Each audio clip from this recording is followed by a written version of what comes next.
अस्सलाम वालेकुम, आदाब एवरीवन। हैदराबाद के दरुस्सलाम में वक्फ एक्ट बिल के खिलाफ मुसलमानों ने जबरदस्त अपना प्रदर्शन दिखाया। यहां असदुद्दीन ओवैसी साहब के साथ काफ़ी नेता लोगों ने अपनी बात रखी सामने और विरोध जताया वक्फ बोर्ड बिल के खिलाफ। उन सब की स्पीच मैं आगे की वीडियो में दिखाऊंगा। आप वीडियो में आगे बने रहना और अपने भाई के चैनल को सब्सक्राइब जरूर कर देना, जो आप तक एक रियल न्यूज हदीस से रिलेटेड और अच्छी बात ला सके। मेरे मोमिन भाई और बहनों, आपके सपोर्ट से मुझे मोटिवेशन मिलती है और सपोर्ट मिलता है आपकी वीडियो देखने से। तो आप वीडियो को देखिए और ज़्यादा से ज़्यादा शेयर कीजिए और आप ये पूरा वीडियो देखिए अच्छी तरह। माँ और बहनों और मोहतरमा जलीसा यासीन सुल्ताना साहिबा, जो all India Muslim personal law board के शुबे ख़वातीन के कन्वीनर हैं, मेरे अजीज़ दोस्तों और बुज़ुर्गों, मैं आपसे एक बात अर्ज़ करना चाहता हूँ कि हम पहले 2 नारे लगाएंगे। आप और हम मिलकर 2 नारे लगाएंगे, मगर जो मैं पहला नारा लगाऊंगा उसमें इस दारुस्सलाम के ग्राउंड से कोई उसका जवाब नहीं देगा। सुनिए, जो पहला नारा हम लगाएंगे, सब्सक्राइब जरूर कर दीजिए और इस वीडियो को ज्यादा से ज्यादा शेयर कीजिए प्लीज। आप भाई साहब, आप नारे लगाएंगे या सुन रहे हैं बात को? बैठिए, बैठो, बस करो, ठहरिए।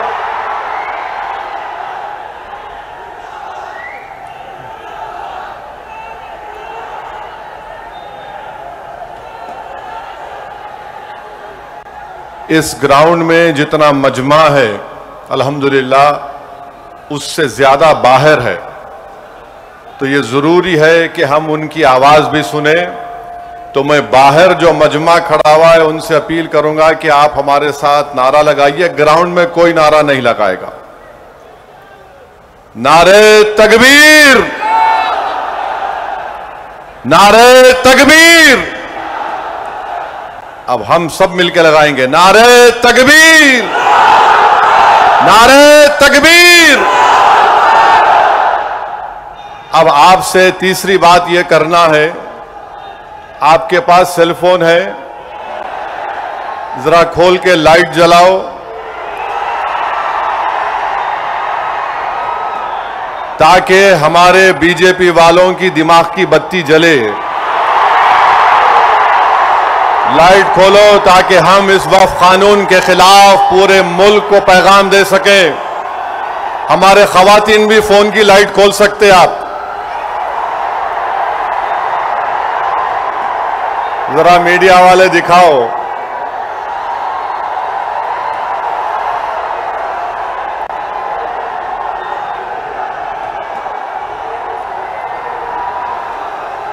अब जरा जेब में रख लो फोन को। आपसे अहम बात यह कह रहा हूं कि अब जब जलसा खत्म हो के यहां से आप निकलेंगे, आप लोग पुरअमन तरीके से अपने अपने मुकामात को जाएंगे। आप झंडे लहराते हुए नहीं जाएंगे, सब्र और तहम्मुल का मुजाहरा करते हुए सरजमीन हैदराबाद के अमन को और मजबूत करते हुए आप यहां से जाएंगे ना आराम से इंशाअल्लाह। और घर को जाके बैठना नहीं, ईशा की नमाज गोल नहीं करना। ईशा पढ़ना है मेरे को भी और आपको भी, तो ईशा भी पढ़ेंगे ना आप। अब मसला यह है कि किसी शायर ने अच्छा कहा था, जब ज़मीर और ज़र्फ का सौदा हो दोस्तों, जब ज़मीर और ज़र्फ का सौदा हो दोस्तों, कायम रहो हुसैन के इनकार की तरह। मैं आपको यह बताना जरूरी समझता हूं कि इस कानून के खिलाफ all India Muslim personal law board सिर्फ अपने कब्रस्तानों को या ईदगाह को बचाने के लिए एहतजाज नहीं कर रहे। हम एहतजाज इसलिए कर रहे हैं कि जो सियासी ताकतें आज इस मुल्क पर हुक्मरान हैं, वो हमको मिटाना चाहते हैं और हम उनको ये बताना चाह रहे हैं कि हम अपने आप को मिटने नहीं देंगे। इंशाअल्लाह ताला जमहूरी तरीके से तुम मिट जाओगे। हम उनको बताना चाह रहे हैं कि हम झुकने वाले नहीं हैं, हम अंग्रेजों की 200 साल की गुलामी को कबूल नहीं किए, तो हम तुम्हारे इख्तिदार में तुम जो बैठे हो और तुम ऐसे कानून बना रहे हो जो हमारे आईन और संविधान के फंडामेंटल राइट के खिलाफ है। मैंने पार्लियामेंट में उस कानून को फाड़ा तो सिर्फ अपने तौर पर नहीं फाड़ा, बल्कि भारत के गयूर तमाम हिंदुस्तानियों की तरफ से उस कानून को फाड़ा, जो हिंदू भी है, मुसलमान भी है, सिख भी है, ईसाई भी है, जो आज भी इस मुल्क की खूबसूरती को पहचानते हैं। भारत की खूबसूरती उसका इत्तेहाद है, भारत की खूबसूरती उसका भाईचारा है, भारत की खूबसूरती नरेंद्र मोदी नहीं है मेरे अजीज दोस्तों और बुजुर्गों। भारत की खूबसूरती उसका भाईचारा है, भारत की खूबसूरती उसकी मस्जिद भी है, मंदिर भी है, दरगाहें भी है, खानकाएं भी है। और जो लोग इस भाईचारगी को खत्म करना चाहते हैं वो भारत को कमजोर कर रहे हैं। तो हमारा एहतजाज इसलिए भी है कि वो लोग जो हमको सफ़े हस्ती से मिटाना चाहते हैं, हम उनको पैगाम देना चाहते हैं कि हम मिटने वाले नहीं हैं। मैं बार बार कह चुका हूं, जब तक हम दुनिया में जिंदा है कयामत नहीं आएगी।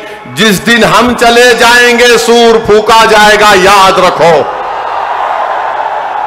और अगर बीजेपी ये समझ रही है कि उन्होंने 2014 में इख्तिदार पर आए तो पहले ट्रिपल तलाक का ऐसा कानून बनाया जो मुस्लिम खवातीन के खिलाफ बनाया, फिर उसके बाद उन्होंने CAA का कानून मजहब की बुनियाद पर बनाया, फिर उसके बाद उन्होंने UAPA के कानून को गंदे तरीके से उसको और ताकतवर बना दिया, फिर उसके बाद उन्होंने मजहब तब्दीली का कानून अपनी बीजेपी जहां पर इख्तिदार में रियासत में बनाया, फिर अब वो यूनिफॉर्म सिविल कोड बनाने की बात कर रहे हैं।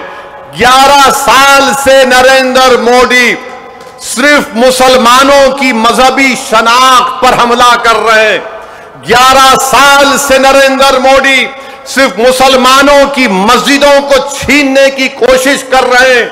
11 साल से नरेंद्र मोदी मुस्लिम खवातीन को ताकतवर बनाने के बजाय उनके सरों से हिजाब को छीन रहे हैं। 11 साल से नरेंद्र मोदी बुलडोजरों के जरिए सबसे ज्यादा दलित और मुसलमानों के घरों को तोड़ दिया। अब यूनिफॉर्म सिविल कोड के नाम पर हमारी शरीयत को हमसे छीनना चाहते हैं। वो शरीयत जो शरीयत एप्लीकेशन एक्ट 1937 है, जब संविधान बन रहा था तो बाबा साहेब अंबेडकर ने कहा था कि शरीयत एप्लीकेशन एक्ट बरकरार रहेगा, मगर आज नरेंद्र मोदी ये समझते हैं कि मैं बाबा साहेब अंबेडकर से बड़ा दूरअंदेश हूं। मिस्टर मोदी, आप अंबेडकर के पैर की धूल भी नहीं है, इस बात को याद रख लो आप मेरे अजीज दोस्तों और बुजुर्गों। और दूसरी बात यह, मैं आपसे कह रहा हूं कि अपने सफों में इत्तेहाद को मजबूत रखिए। ये लड़ाई जो आप और हम मिलकर अपने दीगर सेकुलर हिंदू भाइयों के साथ, सिख भाइयों के साथ लड़ रहे हैं, याद रखो बीजेपी संघ परिवार हमारे सफों से बाज मीर जाफर, मीर सादिक को खड़ा करेगी। इनसे एहतियात करो। मगर आज मालूम हुआ कि जाफर पाशा में कश्फो करामात भी है। मुझे अभी किसी ने व्हाट्सएप पर भी जाया कि जो इस वक्फ की कानून की ताईद में आ रहे हैं, जो बड़ी बड़ी बातें करते हैं,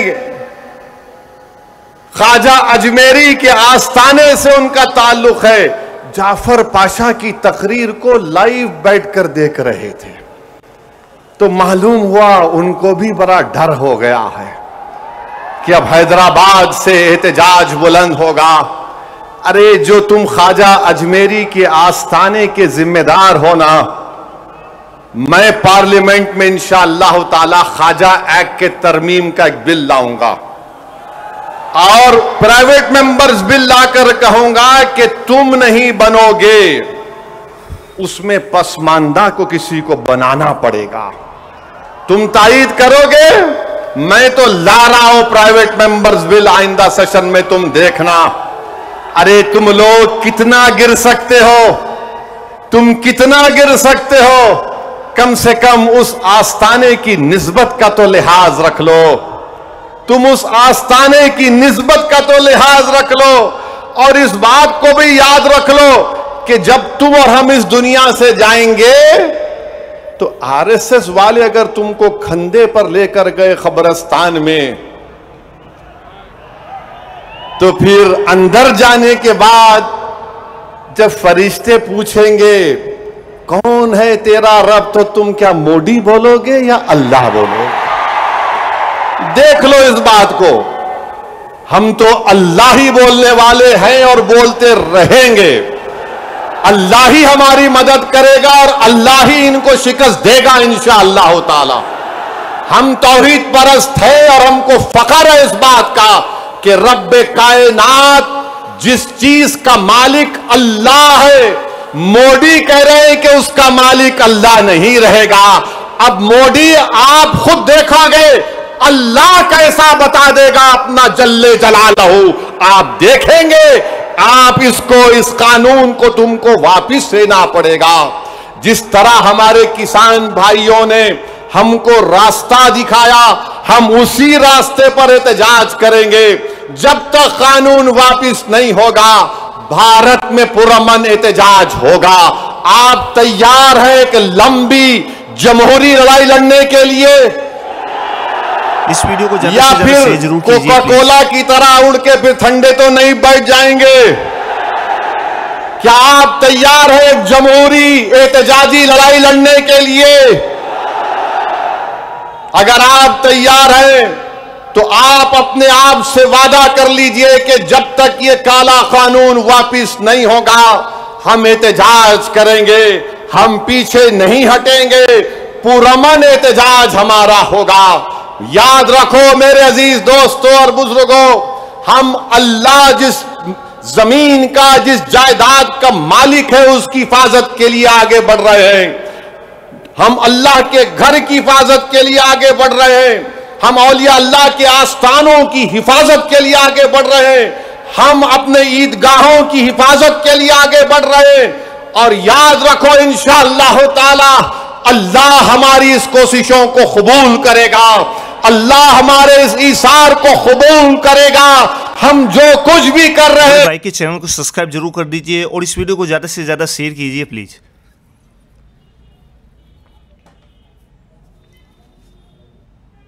एहतजाज होगा, उसमें हिस्सा लीजिए, उसको कामयाब करिए। ये कोई सियासी पार्टी का एहतजाज नहीं है, ये इलेक्शन के वोटों को बटोरने का एहतजाज नहीं है। जिस चीज का मालिक है उसकी हिफाजत करने के लिए एहतजाज हो रहा है पूरे मुल्क में इंशाअल्लाह ताला। जो मुस्लिम पर्सनल लॉ बोर्ड ने प्रोग्राम बनाया उसमें हिस्सा लीजिए। जो तारीख के दिन आपसे कहा गया लाइट बंद करना, लाइट बंद करेंगे या नहीं बंद करेंगे? नहीं तो बोलेंगे अम्मा 10 minute serial.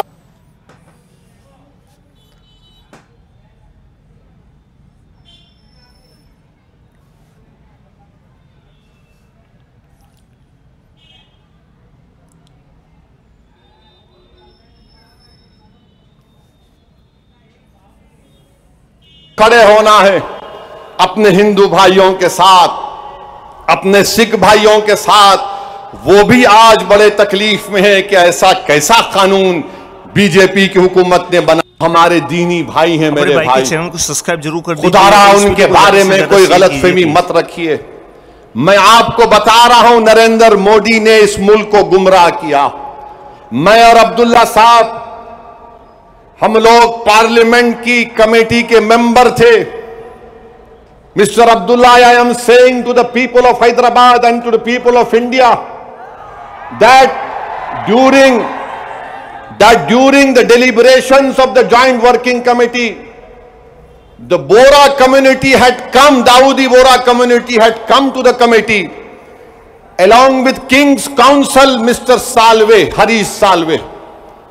And they had given a representation, you remember. They wanted exclusion from the Waqf Act. They had clearly said, we have nothing to do with this bill. The Dawoodi Bora have clearly stated that in 1962, the Supreme Court has given them a definite definition of religious denomination. The Dawoodi Bora have said, if you remember, that they believe in the concept of Dail Mutlaq. And this Waqf bill goes contrary to that. It is part of their faith. मैंने ये कहा कि अपने दाऊदी बोरा भाइयों की ईमानदारी पर हरगिज शक मत करो। नरेंद्र मोदी हमारे इत्तेहाद को कमजोर करना चाहते हैं। दाऊदी बोरा के लोग पार्लियामेंट की कमेटी के पास आए थे, लंदन से मायानाज वकील किंग काउंसिल जनाब हरीश साल्वे साहब को लाकर पार्लियामेंट की कमेटी के सामने कहा कि हम 2024 का कानून नहीं चाहिए, हमको वक्फ से अलहदा करो, क्योंकि दाऊदी बोरा जो शियाओं की ब्रांच है, उन्होंने कहा कि हमारे पास दाइल और मुतलक है। उनके जो रूहानी पेशा है मुफद्दल साहब, अल्लाह उनको सलामत रखे, वो उनकी मौजूदगी में कोई मुतवल्ली नहीं हो सकता। लिख कर दिया उन्होंने कि हमको इस वक्फ एक्ट से लेना देना नियम को निकाल दो। तो ये इनको बुलाया गया, मोदी ने बुलाया इनको, और नरेंद्र मोदी ने कितना गुमराहकुन बात की, बैठ के कहा कि मैंने 3 साल पहले ये बिल बना दिया, आप लोगों को नहीं मालूम होगा, मैंने भिजा दिया आपको और कहा कि कॉमा फुल स्टॉप लिख दो। मोदी ये पैगाम दे रहे हैं भारत के सेकुलर हिंदू भाई बहनों को, सिखों को और मुसलमानों को, मैं तो नहीं लाया है बिल, ये तो ये लोग बोल के लाया मैं। आप समझ रहे हमारी बात को। और हम जब कमेटी में थे, हम मिनिस्ट्री ऑफ माइनॉरिटी अफेयर से पूछे कि कानून तुम क्यों लाए, क्या तुमने मुसलमानों से बातचीत की, क्या तुमने इस बिल के बारे में बात की? एक वर्ड नहीं बोल सके वो लोग। The committee when called the Ministry of Minority Affairs, they didn't have anything to say. Why did they bring this bill? You are witness to it. अब मोदी इन दाऊदी बोराओं को बदनाम करने के लिए, पूरे देश में पैगाम देने के लिए कि देखो मैं तो 3 साल पहले उनको बिल दिया था, मेरे भाई ये साजिश है हमारे इत्तेहाद को कमजोर करने के लिए। मोदी जी, आप शतरंज की चाल खेल रहे हैं, हम भी जानते हैं शतरंज कैसा खेलना सियासत में। डॉक्यूमेंट्स है, आज मैं एक्स पर सोशल मीडिया पर डॉक्यूमेंट्स डाल दिया हूं, दाऊदी बोरा लोगों ने कमेटी को दिया, वो 1924 से कह रहे हैं कि हमको वक्फ कानून में मत रखो, क्योंकि हमारा जो जूरिस्प्रूडेंस है, हमारा जो फिक्र है, वो दाइल मुतलक के ऊपर है। तो आपसे अपील कर रहा हूं कि अपने दिमाग में 1% भी दाऊदी बोरा हमारे दीनी भाइयों के खिलाफ कोई शक मत करिए। वो तो नहीं चाह रहे थे, इनको तो पप्पा जी बुला के बोल दिए आपको वजह से करा मैं। अब चौथी बात यह है, बीजेपी वाले बोल रहे इसमें सब कुछ है, मुसलमानों का फायदा है, औरतों का फायदा है। आज से थोड़े दिन पहले हैदराबाद में फतेह दरवाजे पे एक चालाक आदमी था, लगता है उन्हें भी मोदी जी की शागिर्दी में निकला सो था। उन्हें क्या बोला, आप मेरे पास आओ, जिसके सर टकले हैं मैं दवा देता हूं, बाल उग जाते। लाइन लग गई वहां पे, लगा दगा दवा लगा, बाल उगते। अब पब्लिक बेचारी, तो मोदी जी भी यही बोल रहे, दवा ले लो सब चीज ठीक हो जाती। इनकी दवा नहीं है, ये दवा मौत है। ये दवा नहीं दे रहे, मौत का पैगाम दे रहे हैं। ये वक्फ को छीनने के लिए ला रहे हैं। आप सोचिए, दाऊदी बोरा लोगों ने सेक्शन 2 लिख कर दिया, तो मोदी ने क्या किया, दाऊदी बोरा का नाम लेके सेक्शन 2 बना के, उस भारत के दौलतमंद आदमी जिसने हमारे खोजा भाई, ये भी शियाओं का एक ब्रांच है, खोजा ट्रस्ट से खरीद कर 21 करोड़ में अपना आलीशान महल बना लिया। सेक्शन 2 का फायदा उस शख्स को होगा। हम हैदराबाद में क्या बोलते, किसकी दुकान पे किसकी फातिया, क्या बोलते, नाना मामू की दुकान पे नाना की फातिया। तो दाऊदी बोरा को सामने रख के मुकेश भाई की फातिया पढ़ दी है इन्होंने काम कर दिया। सेक्शन 2 से उनको फायदा होगा। तो आपको और हमको मुत्तहिद रहना है, शिया सुन्नी इत्तेहाद को मजबूत रखना है। आप शिया सुन्नी इत्तेहाद को मजबूत रखेंगे ना मेरे भाई? ये all India Muslim personal law board के प्लेटफॉर्म पर शिया भी है, सुन्नी भी है। ये पैगाम मुस्लिम पर्सनल लॉ बोर्ड देता है कि हम अपने इत्तेहाद को मजबूत रखें। दाऊदी बोरा को मोदी धोखा दे दिए, उनके नाम को इस्तेमाल करके मुकेश भाई को बोले लो गुलाब जामुन खाओ एंड बी हैप्पी। उनके अच्छे दिन आ गए। तो मेरे अजीज दोस्तों और बुजुर्गों, छठी बात आपसे अर्ज करना चाह रहा था वो ये है कि सदर साहब ने बहुत सी बातें आपके सामने रख दी कि सुप्रीम कोर्ट ने रिलीफ दिया है, मगर आज भी हम वक्फ की जायदाद को खो रहे हैं। लिमिटेशन एक्ट अप्लाई हो गया, जो 12 साल से काबिज है वो मालिक बन रहा है। 6 महीने के अंदर पोर्टल पर चढ़ाना है, नहीं चढ़ाए तो वक्फ से चले जाएगा। वक्फ इवैक्यू प्रॉपर्टीज निकल गई हमारे हाथ से। 100 एकड़ जमीन है पंजाब हरियाणा में जो आज गवर्नमेंट उस पर काबिज हो चुकी है। रिपोर्ट आई कि उत्तर प्रदेश में 500 से ज्यादा वक्फ प्रॉपर्टीज को उत्तर प्रदेश की सरकार ने गवर्नमेंट की प्रॉपर्टी डिक्लेयर कर दिया। तो मेरे अजीज दोस्तों और बुजुर्गों, और इसमें एक है वक्फ औलाद अब नहीं कर सकेंगे आप। वक्फ औलाद के बारे में कह रहे हैं कि बच्ची का शेर मार के कोई वक्फ औलाद नहीं कर सकता। अरे मैं अल्लाह को दे रहा हूं, अपने बेटे बेटी को मालिक नहीं बना रहा हूं। क्या यह बात सच नहीं है प्रधानमंत्री जी कि हिंदू सेल्फ एक्वायर्ड प्रॉपर्टी में एक हमारा हिंदू भाई अपने विल के जरिए अपनी एक औलाद को या मोहल्ले में किसी को पूरी प्रॉपर्टी दे सकता है, मगर मुसलमान 1/3 से ज्यादा अपनी किसी औलाद को प्रॉपर्टी नहीं दे सकता। अभी यह कानून जो है, अभी अगर कोई कलेक्टर मुतवल्ली को बोलेगा कि तुम दरगाह में उर्स नहीं करना,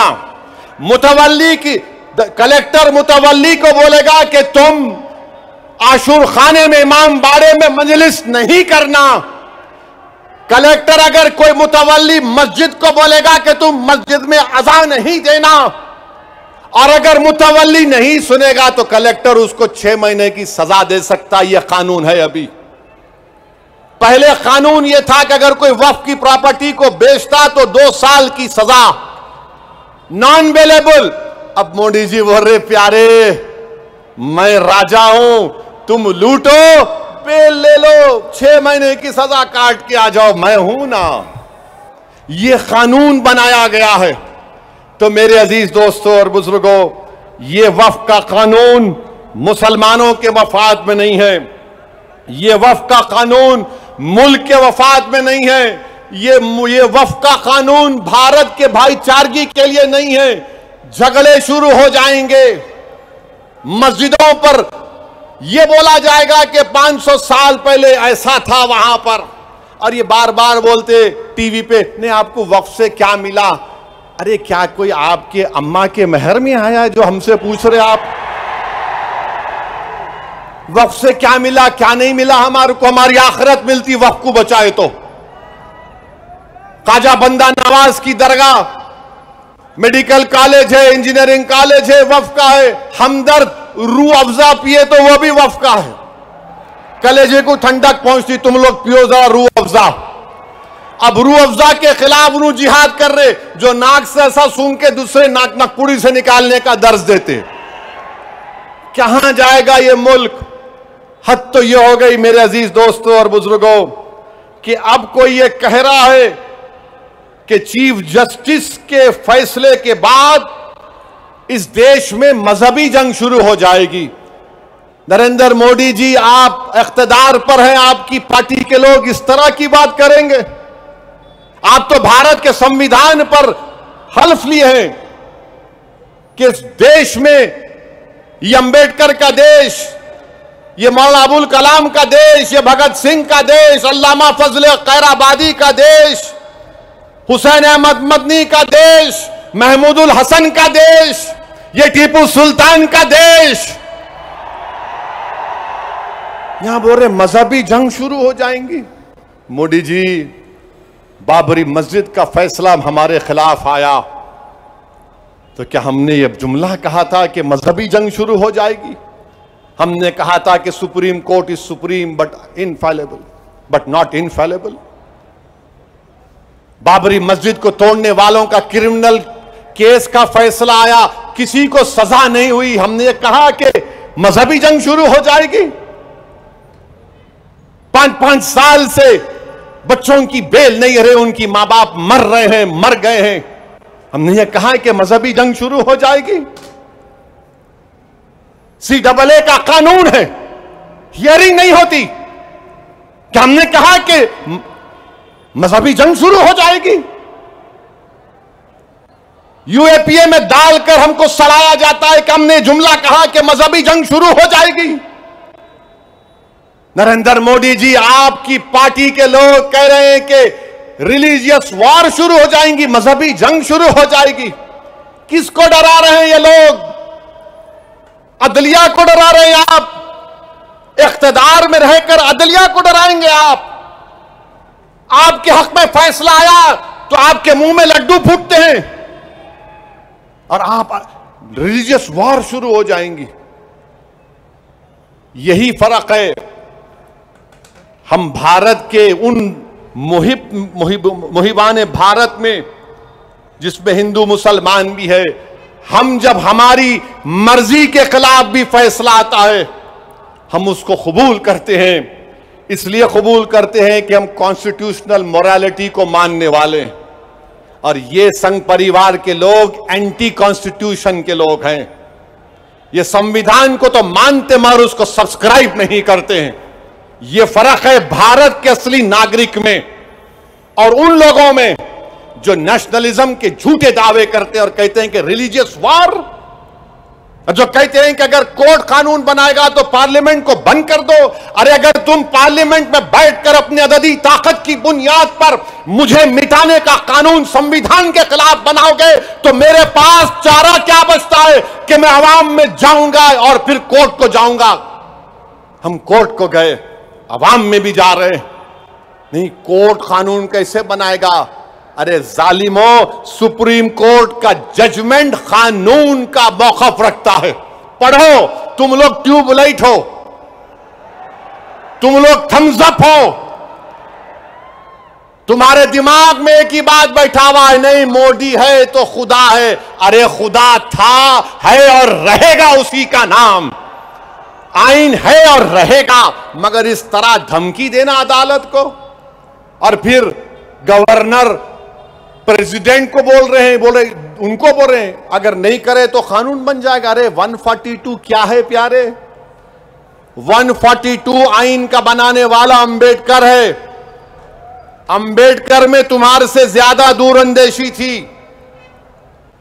आप ये बोल रहे हैं कैसा बनाए, वो कैसा बनाए, हम ऐसा कर देंगे।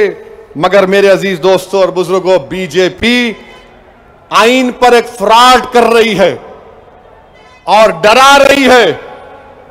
रिलीजियस वार की धमकी बीजेपी दे रही है। मिस्टर मोदी, कौन रेडिकलाइज हो चुका है बताओ? आप सत्ता में आप हैं, आपके लोग रेडिकलाइज हो चुके हैं। इतना रेडिकलाइज हो चुके हैं कि कोर्ट को धमकी दे रहे हैं, रिलीजियस वार हो जाएंगी। मोदी जी, अगर ये धमकी देने वालों को आप नहीं रोकेंगे, देश कमजोर होगा और देश कभी भी माफ नहीं करेगा। आज सत्ता इख्तिदार आपके पास है, कल नहीं रहेगा इंशाअल्लाह ताला, कल नहीं रहेगा इंशाअल्लाह ताला। अब भारत का हिंदू भी जान चुका है कि वक्फ का कानून बनाए तो क्या मेरे को नौकरी मिलती, हिंदू जान चुका है कि मुसलमानों की नफरत को दिखाकर, मुसलमानों को डराकर वोट बटोरती आई बीजेपी। दिखाने के लिए कुछ नहीं है। 4.5-5% नौजवानों में बेरोजगारी है। उनके बेरोजगारी को दूर करने का कोई प्रोग्राम नहीं, मगर सिर्फ मुसलमानों को नफरत का निशान बना दो।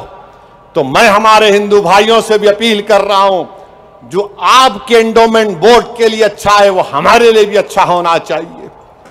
जो सिख गुरुद्वारा प्रबंधक कमेटी के लिए अच्छा है वो हमारे लिए भी अच्छा होना चाहिए। हमारा मुतालबा सिर्फ यही है कि हम अपनी वक्फ की जायदादों की हिफाजत कर सकें। और ये लोग बोलते नहीं वो उन्होंने ऐसा कर रहे, आजकल मुझ पर भी उंगली उठा रहे। मेरे भाई, मेरी उम्र दरियाफ्ती की नहीं है अब। और तुम याद रखो, तुम जो कुछ बोल रहे ना, मैं सियासतदान भी हूं और आधा वकील भी हूं। तो तुम्हारा वीडियो है मेरे पास, तुमको हैदराबाद आना पड़ेगा प्यारे। तुमको शॉपिंग कराएंगे। You want to see shopping, will show you shopping. जो बोले जा रहे। अगर हम अपनी जबान से बोलना शुरू करें ना, तो तुम्हारा लुत्फा कहां से आए बोल सकता हूं मैं। याद रखो, माफ करना, उलमाए कराम की मौजूदगी में बोल रहा हूं। वक्फ की कानून की मुखालिफत किस बुनियाद पर की जा रही है आप देखो। ये हो जाएगा, वो हो जाएगा, कुछ नहीं होगा, सिर्फ जायदादों को लूटने के लिए किया जा रहा है।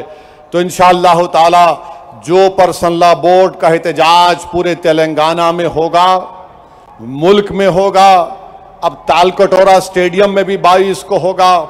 मैं हमारे तमाम से अपील कर रहा हूं, इसको कामयाब करिए। आपसे भी अपील कर रहा हूं कि हमको एक लंबी लड़ाई लड़ना है जमहूरियत में। कानूनी लड़ाई लड़ रहे हमारे वकील, अल्लाह हमारे वकला को सलामत रखे, अल्लाह उनको और हिम्मत दे, और अल्लाह हमको हिम्मत दे, अल्लाह हमारे ईमान को सलामत रखे। याद रखो मुसलमानों, बगैर ईमान के हम एक जिंदा लाश की तरह हैं। बगैर मस्जिदों के हम कुछ नहीं हैं। बगैर जायदादों के जिसका मालिक अल्लाह अगर कोई और कब्जा कर लेगा तो हम क्या जवाब देंगे रब्बे कायनात के सामने। थोड़ी तकलीफ उठाना पड़ेगा। आज मगरिब की नमाज पढ़ते वक्त इस चादर के नीचे कंकर हमारे घुटनों को चुबा रहे थे, और हम ये उम्मीद कर रहे थे कि इमाम साहब जल्दी नमाज खत्म कर लेंगे। आधे मिनट के लिए सोचो कि 50,000 फलस्तीनी शहीद हो गए मेरे भाई, 11 लाख बेघर हो गए, 15,000 बच्चे मारे गए, 18-17,000 के करीब खवातीन शहीद हो गई ज्यादा से ज्यादा शेयर कीजिए प्लीज। मगर उनका जज्बा देखो, वो कह रहे हैं कि हम मरने को तैयार हैं मगर अपने ईमान का सौदा करने के लिए तैयार नहीं। तो भारत के लोगों, तुमको मजलूमों से आवाज आ रही है कि हक की कामयाबी के लिए, बातिल को शिकस्त देने के लिए हम 75 साल से अपनी नस्लों को कुर्बान कर दिए। तुमने और हमने नजारे देखे कि एक मां कह रही है अपने बेटे के कफन के सामने, कह रही है कि रसूल अल्लाह सल्लल्लाहु अलैहि वसल्लम, मैं अपने बेटे को आपके पास रवाना कर रही हूं। हम एक बाप को सुन रहे हैं बोलते हुए अपने बेटे के लाश के सामने कि या रसूल अल्लाह सल्लल्लाहु अलैहि वसल्लम, जो दुनिया खामोश बैठी हुई है, आप उनकी शिफा नहीं करेंगे अचर के मैदान में। मेरे अजीज दोस्तों और बुजुर्गों, हमको सिर्फ पुरअमन एहतजाज करना है ताकि हम आने वाली नस्लों को बता सकें कि 2025 में ऐसे भी नौजवान और बुजुर्ग और खवातीन थे जिन्होंने वक्त के फिरौन के सामने झुकने की तो बात तो छोड़ो, अपने भाई उन्होंने उसकी तकालीफ पर उफ भी नहीं कहा। हम जमहूरी तरीके से लड़ेंगे। हमारे किसान भाइयों ने हमको रास्ता बताया, कानून को वापस लेना पड़ेगा। जैसा कि मुस्लिम पर्सनल लॉ बोर्ड का नारा है, देश बचाओ, संविधान बचाओ, वक्त बचाओ। तो नारा लगाओ, संविधान बचाओ, वक्त बचाओ, संविधान बचाओ, वक्त बचाओ। आप साथ है ना हमारे इंशाअल्लाह ताला। याद रखो, तुम साथ भी नहीं है तो हम हुसैन का परचम लेकर करबला में उतर जाएंगे, क्योंकि अगर तुम साथ होगे तो यजीद को मालूम हो जाएगा कि ये हुसैन के गुलाम हैं, ये ताकत को देखकर झुकने वाले नहीं हैं। तो मेरे अजीज दोस्तों और बुजुर्गों, पुरअमन तरीके से अपने अपने घर को रवाना होइए, झंडे मत लहराइए। अब नारे लगाने का यहां पे वक्त खत्म हो चुका है। पुरअमन तरीके से अपने घरों को जाइए। बड़ी तादाद में हमारी माँ और बहनें भी आई हैं, मैं उनका शुक्रिया अदा करता हूं। नारे तकबीर, अस्सलाम वालेकुम व रहमतुल्लाहि व भाई के बरकातहू। चैनल को सब्सक्राइब जरूर कर दीजिए और इस वीडियो को ज़्यादा से ज़्यादा शेयर कीजिए प्लीज़। मोहतरम हज़रात, अभी दुआ होगी, आप तमाम इस बाबरकत मजलिस का इख्तिताम दुआ पर करें। मैं हज़रत मौलाना सादिक मुहिउद्दीन साहब से दरख्वास्त करता हूं कि दुआ पर इस मजलिस का इख्तिताम करें।